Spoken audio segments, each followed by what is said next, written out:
नमस्कार, मी योगेश जंगम. चतुर्थी क्रिएशन या यूट्यूब चॅनलवर आपले हार्दिक स्वागत. आज आपण पाहणार आहोत मोबाईलवरून पी एफ कसा काढायचा. तर सर्वात प्रथम EPFOच्या वेबसाईटवर जा.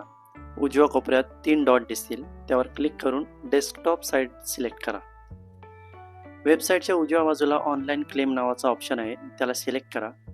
किंवा डाव्या बाजूला सर्व्हिसेसवर जाऊन फॉर एम्प्लॉईवर क्लिक करून मेंबर UN वर क्लिक करा. UN नंबर आणि पासवर्ड टाकून साइन इन करा. तुम्हाला OTP येईल, तो OTP टाकून सबमिट करा. PF काढण्या अगोदर तुमची KYC झालेली आहे की नाही ते चेक करा, म्हणजे क्लेम रिजेक्ट होणार नाही.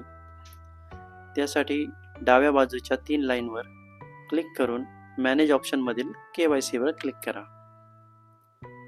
KYC पेंडिंग किंवा रिजेक्ट दाखवत नाही ना, हे एकदा चेक करा. बँक, आधार आणि पॅन कार्ड KYC चेक करून होम टॅबवर या.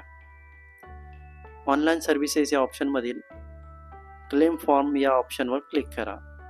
लक्षात घ्या, ॲडव्हान्स PF काढण्यासाठी फॉर्म नंबर 31 भरायचा असतो, तर जॉब सोडल्यानंतर संपूर्ण PF काढण्यासाठी फॉर्म 19 आणि पेन्शनसाठी फॉर्म 10 भरायचा असतो.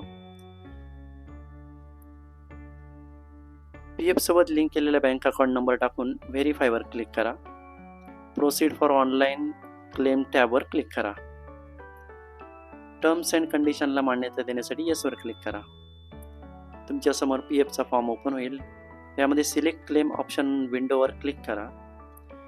PF ॲडव्हान्स फॉर्म 31 सिलेक्ट करा. सिलेक्ट सर्व्हिस विंडोवर जाऊन कंपनी सिलेक्ट करा. सिलेक्ट ॲडव्हान्स पॅरावर क्लिक करून ॲडव्हान्स PF काढण्यासाठी ऑप्शनची लिस्ट येईल. या लिस्टमधून योग्य तो पर्याय निवडा.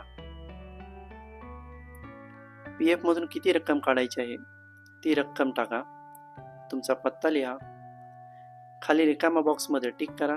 गेट आधार OTP वर टिक करा. OTP टाका. सबमिट करा. आता PF फॉर्म भरण्यासाठी चेक किंवा पासबुकचा फोटो अपलोड करण्याची गरज नाही. धन्यवाद.